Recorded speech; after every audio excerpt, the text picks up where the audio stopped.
wanted, all I ever wanted was to get my family out the hood. All I ever wanted, all I ever wanted, all I ever wanted was to see them smile and know they're good. All I ever wanted, all I ever wanted, all I ever wanted was to get my OG out the hood. All I ever wanted, all I ever wanted, all I ever wanted was to see her smile and know she good. All I ever wanted was to make a fucking difference. Knew a lot that never did it, tryna be the one who did it. Grew up in a project building, witnessed dealings and some killings. Devil grin at how we living, niggas sinning just to get it. Used to go to bed at night while watching roaches on the ceiling, taking turns with plates and forks because it wasn't enough dishes. Taught to share with all my siblings, if I got it, they can get it. I remember watching my OG get high up in the kitchen. I remember finding pipes she hid up in the oven mitten. How I used to throw them out the 9th floor window like I'm pitching, then act like I never did it, thinking that make her quit it. I still pray to God for healing. If you real, I know you hear me. All I ever wanted,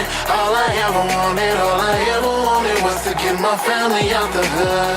All I ever wanted, all I ever wanted, all I ever wanted was to see them smile and know they're good. All I ever wanted, all I ever wanted, all I ever wanted was to get my OG out the hood. All I ever wanted, all I ever wanted, all I ever wanted was to see her smile and know she good. All I ever wanted was to make it to the top. Used to look up to my pops and all he played was Big and Pac. I figured if I rap like them, well maybe I can get this guap. Put me on TV, I can't see me in no can or in no